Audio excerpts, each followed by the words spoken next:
Hai, perkenalkan nama saya Novia Tamasiro dari kelas 6 CKBG. Pada saat ini saya akan mempresentasikan sambungan struktur beton pracetak pada bangunan gedung dan perkembangan beton pracetak. Beton pracetak dibuat secara fabrikasi, diangkut ke lokasi konstruksi, diangkat dan dirakit di tempat.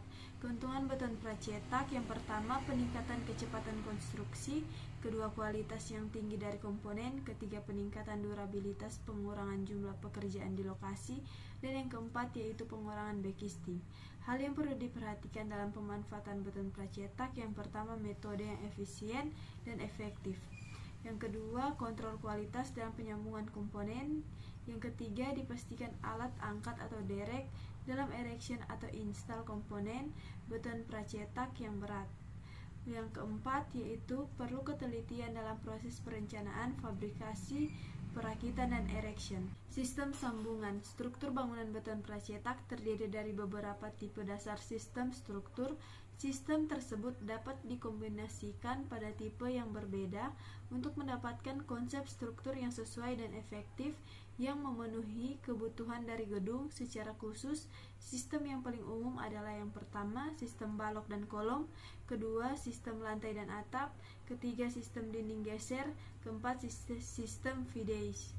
Pengertian join dan connection. Join adalah pertemuan permukaan antara dua atau lebih elemen struktur di mana aksi dari gaya tarik, geser, tekan, dan atau momen mungkin terjadi. Sambungan adalah sebuah rangkaian memadukan salah satu atau lebih pertemuan permukaan atau bagian dari komponen join, didesain untuk menahan aksi dari gaya atau momen. Tipe sambungan komponen pracetak.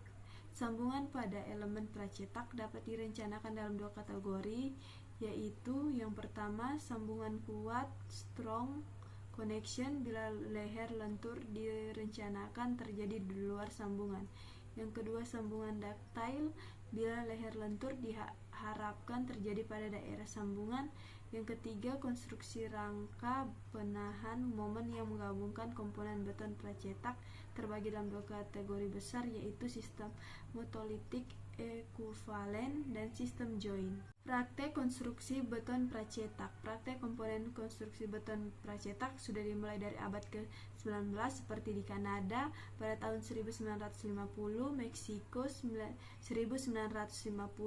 Selandia Baru 1960, dan yang terakhir pada Amerika 1950. Standar desain. Standar desain sudah banyak sekali revisi dari berbagai negara, mulai dari tahun 1980 sampai saat ini. Di Indonesia menggunakan standar desain tahun 2019 dikeluarkan dari SNI 7833 tentang tata cara perencanaan beton pracetak dan pertegang untuk bangunan gedung yang mengacu pada ACI 3108. Dan yang terakhir yaitu aplikasi beton pracetak pada gedung. Dalam pekerjaan gedung ini, waktu pekerjaan pondasi di waktu yang bersama juga melakukan fabrikasi komponen beton pracetak. Keuntungannya bisa mengurangi durasi proyek. Dalam pelaksanaan sambungan beton pracetak ini memerlukan ketelitian tinggi karena dalam struktur beton pracetak daerah paling rawan yaitu di bagian sambungan.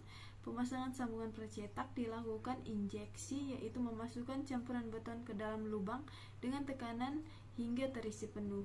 Jadi, beton pracetak ini memiliki keunggulan seperti kualitas lebih terjamin, ketahanan yang tinggi, menghemat waktu, menghemat backcasting, dan bersifat ramah lingkungan. Sekian dari presentasi saya, terima kasih.